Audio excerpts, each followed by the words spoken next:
সবুজে ঘেরা ছোট্ট একটি গ্রাম, নাম তার শালবন। গ্রামের চারপাশে ধানক্ষেত, মাঝখানে সরু কাঁচা রাস্তা, আর সেই রাস্তার ধারে তাল, নারকেল আর কাঁঠাল গাছের সারি। সকাল হলেই পাখির কিচিরমিচিরে মুখরিত হয়ে ওঠে পুরো গ্রাম। এই গ্রামেই জন্ম নেয় রাহুল। ছোটবেলা থেকে সে গ্রামের প্রকৃতি, খেলা আর বন্ধুদের নিয়ে খুব আনন্দে দিন কাটাত। কিন্তু সময়ের সঙ্গে সঙ্গে রাহুলের জীবনে পরিবর্তন আসে। পড়াশোনার জন্য তাকে শহরে চলে যেতে হয়।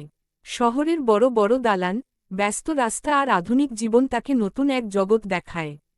শহরে গিয়ে রাহুল ভালোই পড়াশোনা করল, চাকরিও পেল। কিন্তু যত দিন যেতে লাগল, তার মনে এক অদ্ভুত শূন্যতা তৈরি হতে লাগল। শহরের কোলাহল তার ভালো লাগত না।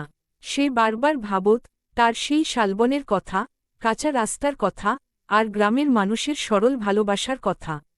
একদিন হঠাৎ করেই রাহুল সিদ্ধান্ত নিল, সে আবার নিজের গ্রামে ফিরে যাবে।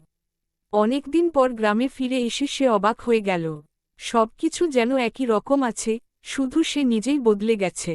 গ্রামের মানুষ তাকে দেখে খুব খুশি হল। তার শৈশবের বন্ধু সোহেল দৌড়ে এসে তাকে জড়িয়ে ধরল। রাহুল গ্রামের চারপাশে ঘুরে দেখল। সেই পুরনো বটগাছ, যেখানে সে বন্ধুদের সঙ্গে খেলত, এখনও দাঁড়িয়ে আছে। পুকুরের ধারে বসে সে অনেকক্ষণ কাটাল। তার মনে হল এটাই তার সত্যিকারের জায়গা। কিন্তু সে লক্ষ্য করল, গ্রামের কিছু সমস্যা আছে। অনেকেই বেকার, চাষাবাদ আগের মতো লাভজনক নয়, আর স্কুলের অবস্থাও খুব ভালো নয়। রাহুল ভাবল, সে যদি কিছু করতে পারে এই গ্রামের জন্য। সে গ্রামের মানুষদের নিয়ে একটি ছোট সভা করল। সেখানে সে বলল, আমরা যদি সবাই একসঙ্গে কাজ করি, তাহলে আমাদের গ্রামকে আরও উন্নত করা সম্ভব। প্রথমে কেউ খুব একটা বিশ্বাস করেনি। কিন্তু রাহুল হাল ছাড়ল না। সে নিজেই উদ্যোগ নিয়ে আধুনিক চাষাবাদের পদ্ধতি শেখাতে শুরু করল। শহরে থেকে সে যা শিখেছিল, তা গ্রামের মানুষের সঙ্গে ভাগ করে নিল। ধীরে ধীরে গ্রামের মানুষ তার কথা শুনতে শুরু করল। নতুন পদ্ধতিতে চাষাবাদ শুরু হল। ফলন বাড়তে লাগল। মানুষ একটু একটু করে সচ্ছল হতে লাগল। রাহুল এখানেই থামল না। সে গ্রামের স্কুলটিকে নতুন করে গড়ে তোলার উদ্যোগ নিল। কিছু দান সংগ্রহ করে সে স্কুলে নতুন বই, বেঞ্চ আর প্রয়োজনীয় জিনিসপত্র এনে দিল। শিশুরা নতুন করে পড়াশোনার প্রতি আগ্রহী হয়ে উঠল। তাদের চোখে স্বপ্ন দেখা যেতে লাগল। একদিন সন্ধ্যায় রাহুল পুকুর পাড়ে বসেছিল। তখন সোহেল এসে বলল, তুই ঠিকই করেছিস, রাহুল।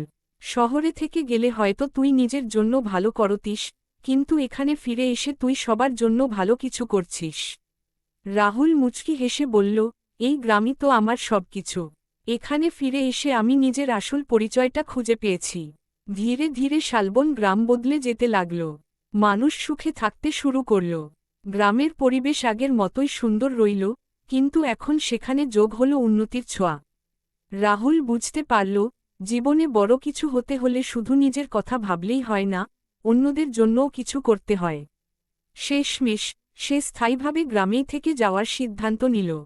শহরের চাকরি ছেড়ে দিয়ে সে পুরো সময় গ্রাম উন্নয়নের কাজে লাগাল। শালবনের মানুষ তাকে খুব ভালোবাসতে লাগল। তাদের কাছে রাহুল শুধু একজন মানুষ নয়, বরং একজন আশার আলো।